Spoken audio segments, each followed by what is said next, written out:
বিয়ের আগেই দিব্যাকে উচিত শিক্ষা দিল দেবু। হ্যাঁ বন্ধুরা, এমনটাই দেখা যাবে। তাই সম্পূর্ণ জানতে ভিডিওটিতে লাইক দিয়ে চ্যানেলটি সাবস্ক্রাইব করে দেখতে থাকুন।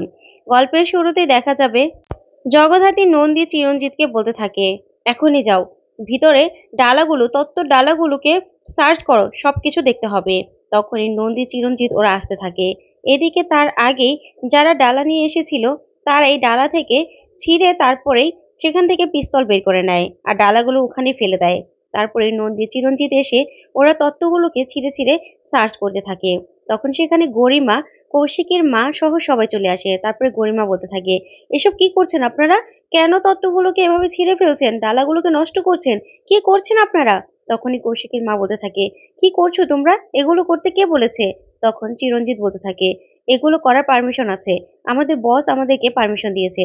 তখন কৌশিকের মা বলতে থাকে, কে পারমিশন দিয়েছে তোমাদের? তখন চিরঞ্জিত বলতে থাকে, জয় সান্যাল পারমিশন দিয়েছে। তখন কৌশিকের মা বলে, ও, জয় সান্যাল পারমিশন দিয়েছে, আচ্ছা ঠিক আছে, তাহলে নিশ্চয়ই কোনো কারণ রয়েছে, তোমরা সার্চ করো, ভালো করে সার্চ করো। তখন গরিমা বলে, কিন্তু কাকিমা, এখানে তো সব তত্ত্বগুলোকে নষ্ট করে ফেলছে, এগুলো নিয়ে তো পরে সমস্যা হবে। তখন কৌশিকীর মা বলে, কোনো সমস্যা যাতে না হয় সেই জন্যই তো স্বয়ং জগদ্ধাত্রী এই সব কিছু করতে বলেছে, তোমরা একদম চিন্তা করো না। তখনই ও গরিমা হঠাৎ করে দেখতে পায় নিচে কতগুলো ডালা পড়ে আছে। তখন গরিমা বলে, এগুলো কি? এগুলো তো আগেই নষ্ট করা। তখনই চিরঞ্জিত ওরা ধরে বলতে থাকে, তাই তো, এগুলো তো আগেই ছেঁড়া। তখন সেখানে জ্যাস চলে আসে। জ্যাস আসলেই চিরঞ্জিত বলতে থাকে, জ্যাস দেখো, এই ডালাগুলোকে দেখো, আগেই ছেঁড়া, এখান থেকে কিছু মনে হচ্ছে বার করা হয়েছে, দেখো তো। তখনই জ্যাস ডালাগুলোকে হাতে নিয়ে বলতে থাকে, যেটা ডাউট করেছিলাম সেটাই ঠিক হয়েছে। তখন কৌশিকীর মা বলতে থাকে, আচ্ছা জগদ্ধাত্রী, তোমার কি মনে হয় এখান থেকে কি বার করা হয়েছে? তখন জগদ্ধাত্রী বলতে থাকে, আমি যদি ভুল না করি এখানে লোডেড গান ছিল, আগ্নেয়াস্ত্র। তখন যা শুনে সবাই চমকে যায়। ওইদিকে দেখা যাবে মালা বসে আছে। তখনই মেহেন্দি যায়, গিয়ে বলতে থাকে, জানো তো, উৎসবকে বরণ করে আসলাম তোমার কথা মতো, আর তোমার বিয়ের পিঁড়িও ধরবো। আমার মনে হয় এই প্রথম কেউ কোনো নারী কারো বিয়ের পিঁড়ি ধরবে, তাই না?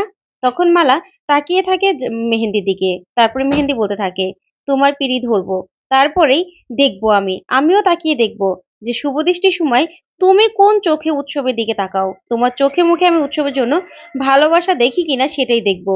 তারপরে আরো দেখবো যে উৎসবেরও তোমার প্রতি কোনো রকম কোনো ভালোবাসা আছে কিনা। তখন মালা এই কথা শুনে চমকে যায় আর বলতে থাকে, কি বলতে চাও তুমি, কি বলতে চাও? তখন মেহেন্দি বলতে থাকে, কি বলবো আমি, বলো। তোমার মধ্যে আমি আমার নিজেকে খুঁজবো, যে আমার আমার মতো করে তুমি উৎসবকে ভালোবাসো কিনা। জানো তো, ঠিক আগের বছর এমন এক দিনে আমারও এরকম ভাবে বিয়ে হয়েছিল। লজ্জা লজ্জাবতী হয়ে আমি পিঁড়িতে বসেছিলাম। তারপরে যাকে চিনি না জানি না, যার পরিবার চিনি না জানি না, এরকম একটা জায়গায় অনেক স্বপ্ন নিয়ে বিয়ে হয়ে এসেছিলাম। জানো তো, একটা মেয়ের অনেক স্বপ্ন থাকে বিয়ে নিয়ে। আমার তো কারোর সাথে সম্পর্ক ছিল না, কিন্তু এ বাড়িতে আসার পরে দেখলাম যে উৎসবের অনেকের সাথে সম্পর্ক ছিল। প্রথমে জানতে পারলাম আমার দিদির সাথে সম্পর্ক ছিল, তারপরে তুমি, তারপরে আরো আরো অনেক মেয়ে হয়তোবা। তখন এই কথা শুনেই মালা রেগে যায় আর বলতে থাকে, তুমি কি বলতে চাও, কি বলতে চাও, যাও এখান থেকে যাও। তখন মেহেন্দি বলতে থাকে, তুমি আমাকে তাড়িয়ে দিচ্ছ? তখন মালা বলে, হ্যাঁ, তাড়িয়ে দিচ্ছি, কারণ কালকে থেকে এই বাড়িতে রাজত্ব করব আমি, আমার কথাই সবকিছু হবে। না কৌশিকের কথা চলবে, না জগদ্ধাত্রী মুখার্জির কথা চলবে, কারো কথা চলবে না, আমার কথাতেই সবকিছু হবে। তখন এই কথা শুনেই মেহেন্দি বলতে থাকে, শোনো, আমার দিদি বলেছিল যে সবকিছু স্ক্রিপ্টেড, আমার মনে হচ্ছে তা সেটাই ঠিক, কারণ কোনো মেয়ে বিয়ের আগে এরকম ভাবে কথা বলতে পারে না, সবকিছু শেখানো। তখনই এই কথাতেই মালা বলতে থাকে, তোমার এত কিছু চিন্তা করতে হবে না, বুঝতে পেরেছো, তুমি যাও এখান থেকে। তখনই মেহেন্দি বলতে থাকে, আমি তো চলেই যাব, কাল সকাল হলেই আমি চলে যাব, একটু পরেই না তোমাকে সবাই ডাকতে আসবে, কোণে নিতে আসবে, পিড়িতে বসে পিড়িতে বসিয়ে আমি সামনে দাঁড়িয়ে পিড়িটা ধরবো, বুঝতে পেরেছো? আর শোনো, যাই করো না কেন আমার শাশুড়ি মাকে কিন্তু তুমি কিচ্ছু বলবে না। ঠিক তখনই সেখানে বৈদেহী চলে আসে আর এসে বলতে থাকে, তুমি তুমি এখানে কি করছো? তখন মেহেন্দি বলতে থাকে, আসলে বিয়ের পিঁড়ি ধরতে হবে তো। তখন বৈদেহী বলে, সময় হলে তোমাকে ডেকে নেওয়া হবে, যাও এখান থেকে। এই বললে মেহেন্দি সেখান থেকে চলে যায়। তারপরে বৈদেহী বলতে থাকে, মালা, কি হচ্ছে, কাঁদছো কেন? তখন মালা বলতে থাকে, আমার মা আমার মা এখনো আসেনি, আমার মা এখনো আসেনি, সে কি আদৌ আসবে সেটাও জানি না। এই বলে মালা ফোন করতে থাকে। তখন বৈদেহী বলতে থাকে, কাকে ফোন করছো? তখন মালা কাকুলি দেবীকে ফোন করে। তখন কাকুলি দেবী ফোনটা রিসিভ করলে মালা বলতে থাকে, মা, তুমি এখনো আসলে না, সব আচার অনুষ্ঠান শেষ হয়ে যাচ্ছে। তাহলে কি তুমি বিয়েটা শেষ হয়ে গেলে আসবে? সিঁদুরদান হয়ে গেলে আসবে? তোমার প্ল্যান সাকসেসফুল করতে তুমি কি আমাকে দাবার ঘুঁটি পেয়েছো মা? কোনোদিনও তুমি আমার খোঁজ খবরও নেওনি আমি বেঁচে আছি না মারা গেছি। কিন্তু আমি কিন্তু তুমি কিডন্যাপ হয়েছো শুনেই দৌড়ে এসেছিলাম, ছুটে এসেছিলাম। তোমার জন্য কাঁদছিলাম। মনে কষ্ট হচ্ছিল যে তোমার কি না কি হয়ে গেল। বিশ্বাস করো আমার কষ্ট হচ্ছিল। কিন্তু তুমি আমাকে দাবার গুটি মনে করছো? আমি তো তোমার মেয়ে মা। তাহলে তুমি কেন এখনো আসোনি? কেন আসোনি? কেন তুমি আমার সাথে এরকম করছো? তখনই কাকলি দেবী বলতে থাকে, চুপ, একদম চুপ, কোনো কথা বলবে না। আমি আসছি তো, সময় হলে আমি ঠিক আসবো। তখনই এই কথা বলে ফোনটা রেখে দিলেই ওইদিকে কাকলি দেবী মনে মনে বলতে থাকে যে কেন চোখ দিয়ে যে জলে চলে আসে সেটাই বুঝি না। এই ইমোশনটা ধরে রাখতে পারি না। ইমোশন বুঝিয়ে দেয় যে আমিও একজন মা, আমিও একজন মা। এই কথা ভেবেই কাকলি দেবী হাসতে থাকে আর বলতে থাকে, খেলাটা তো কালকে জমবে, সবকিছু দখল করব আমি। ওইদিকে দেখা যাবে বৈদেহী মালাকে বলতে থাকে, কি বললো তোমার মা? তখন মালা বলতে থাকে, মা আসছে। তারপরে বৈদেহী বলতে থাকে, আর কেঁদো না, চুপ করো, আমি দেখছি ওইদিকে কতদূর কি আগালো। ঠিক আছে, তুমি চুপ করে এখানে বসে থাকো, খুব সুন্দর লাগছে তোমাকে। এই বলে বৈদেহী ওখান থেকে চলে যায়। ঠিক তখনই দেবু সেখানে চলে আসে। এসে বলতে থাকে, তুমি কে? কে তুমি? তখন মালা বলে, মানে?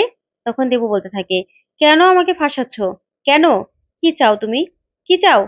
তুমি তো এই বাড়িতে ঢুকে পড়ছো এই বাড়িটাকে পুরো ধ্বংস করে দেওয়ার জন্য, পুরো শেষ করে দেওয়ার জন্য। আমি তো বুঝতে পারছি। তখনই মালা বলতে থাকে, কি বলতে চান আপনি, কি বলতে চান? তখন দেবু বলতে থাকে, দেখো, আমি আমি একজন বাবা। কেন আমাকে ক্রিমিনাল সাজানো হচ্ছে? কেন? আমি তো সবকিছু স্বীকার করে নিয়েছি। আমি তো নিজের ঘাড়ে সব দোষ স্বীকার করে নিয়েছি। তাহলে কেন আমাকে ফাঁসানো হচ্ছে? তখন মালা বলতে থাকে, আপনি তো এবারে জামাই, তাই না? আপনি তো 3 দিনের জন্য এখানে বেরিয়ে এসেছেন। তাহলে এত কথা কিসের আপনার? তখন দেবু বলতে থাকে, তুমি তো সবকিছুই জানো, সবকিছু জানো। তাহলে তুমি কে? যে তুমি আসার সাথে সাথে, আমি এই বাড়িতে আসার সাথে সাথে আমার হাতে লোডেড গান তুলে দেওয়া হয়েছে? কেন? আমাকে শুট করতে বলা হয়েছে। আমি তো শুট করতে পারি না, নিশানা তো আমার ঠিক থাকবে না। শুধু জানি যে ফিগারটা চাপলেই গুলি বেরিয়ে আসে। আমার নিশানা তো ভুলও হতে পারে। আমি তো একজনকে গুলি করতে গিয়ে আরেকজনকেও গুলি করতে পারি। কেন আমাকে দিয়ে এটা করানো হচ্ছে? আমি একজন পিতা। আমি ঠিক করে বাঁচতে চাই, আমার মেয়ের সাথে আমি বাঁচতে চাই। কেন আমাকে এভাবে ফাঁসানো হচ্ছে বলো? তখন মালা কিছুই বলে না। তারপরে দেবু বলতে থাকে, তুমি এই মুখার্জি পরিবারে চলে এসেছো, সব নিয়ে নাও। মুখার্জি পরিবারের যা কিছু আছে সব নিয়ে নাও। কিন্তু আমাকে কেন ফাঁসাচ্ছ?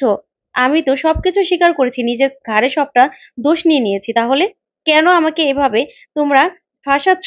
আমার ভালো লাগছে না। আমার মেয়ের জন্য আমাকে অন্তত ছেড়ে দাও। ঠিক তখনই দিব্যা সেখানে চলে আসে। এসে দেবুকে চড় মারতে গেলেই দেবু হাতটা ধরে ফেলে আর বলতে থাকে, না দিব্যা সেন, আমার গায়ে একদম হাত তোলার চেষ্টা করবেন না, একদম না। তখন দিব্যা বলতে থাকে, শোনো, তোমাকে যেটা করতে বলা হয়েছে সেটা করো, না হলে কিন্তু খুব খারাপ হবে। তখন দেবু বলতে থাকে, কি খারাপ হবে? আমি না আমার মাথায় যদি একটা গুলি করে দেই না তাহলে সবকিছু শেষ। তখন দিব্যা বলে, না পারবে না, কারণ তোমার একটা মেয়ে আছে, তুমি তোমার মেয়েকে খুব ভালোবাসো, তাই তুমি নিজেকে নিজে শেষ করতে পারবে না, আমি জানি। তখনই এই কথাতেই দেবু বলতে থাকে, আপনি কি চান? কি চান আপনি? তখন দিব্যা বলতে থাকে, শুধু কৌশিকী মুখার্জির মুখে লাগাম পরাতে চাই। ও না খুব দৌড়চ্ছে, ও দৌড়টা বন্ধ করে দিতে চাই। তখনই এই কথা শুনে দেবু চমকে যায়। তারপরে দিব্যা সিং বলতে থাকে, সবকিছু রেডি করা আছে। এখানে না আজকে বিয়ের মণ্ডপে লাশের পর লাশ পড়ে যাবে। বন্যা লাশের বন্যা বয়ে যাবে, রক্তের বন্যা বয়ে যাবে, কিন্তু কোনো প্রমাণ থাকবে না। এখানে না ডাকাতি হবে, ডাকাতি, লুটপাট করা হবে, সবকিছু প্ল্যান মাফিক করা আছে। কার আলমারিতে কত টাকা আছে সবকিছু আমরা জানি, সবকিছু স্কিম ঠিক করা আছে। তখন দেবু বলতে থাকে, এত খবর আপনাদের কে দিল?